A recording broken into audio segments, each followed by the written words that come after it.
Both on This Old House and the new Yankee Workshop for years, we have always promoted safety in all aspects of what we do, but most importantly, in eye protection. The real reason the new Yankee Workshop ended. For 21 years, one man walked into a small workshop in Massachusetts, put on his safety glasses, and built something real, right in front of a camera.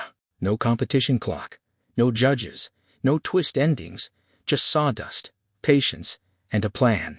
Millions of people tuned in every single week, and the show was still popular, still funded, still loved, right up until the day it wasn't there anymore. So why did it end?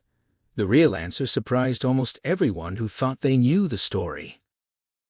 The new Yankee Workshop premiered in 1989, built around a carpenter named Norm Abram, a man already known to public television audiences for his work on This Old House.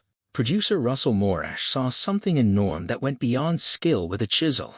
He saw a teacher, someone who could make a dovetail joint feel within reach for a total beginner. So Morash gave him his own stage, a fully equipped workshop, and let Norm do what he did best: build furniture from start to finish, on camera, explaining every decision along the way. There were no shortcuts on that show. Norm cut the wood, Norm fit the joints. If something went wrong, Norm fixed it on camera, in real time. That honesty is exactly what made the show feel different from everything else on television. People didn't just watch him build a blanket chest or a Windsor chair.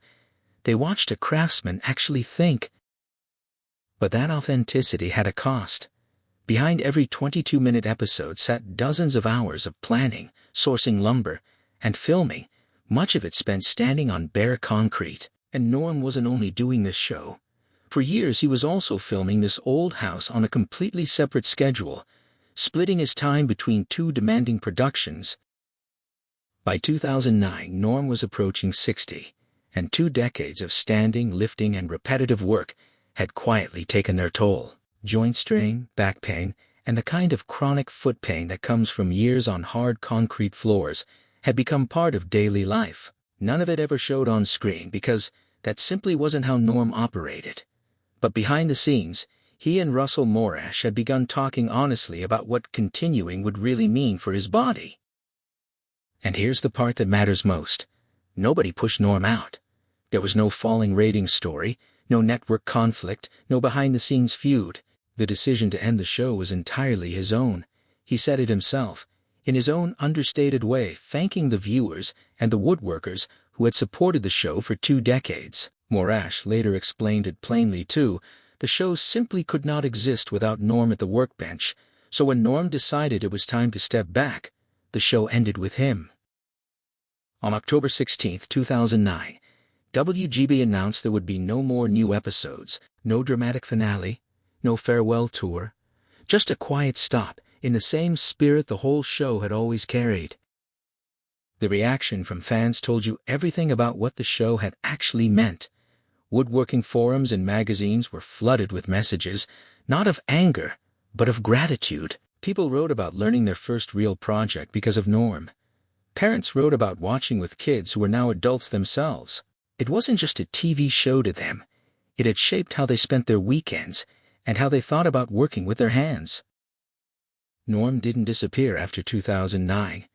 He stayed on This Old House in a lighter, more sustainable role, finally found time to finish work on his own home, and kept writing and teaching in the same clear, practical style. In 2022, after more than 40 years on television, he retired for good, quietly, without spectacle, exactly the way he had always worked. So the real reason the new Yankee Workshop ended wasn't drama, and it wasn't failure. It was a man who gave everything he had for 21 years, and when his body finally asked him to slow down, he actually listened. And honestly, that might be the most honest ending a show like this could ever have. If this story stayed with you, stick around. There are plenty more like it coming,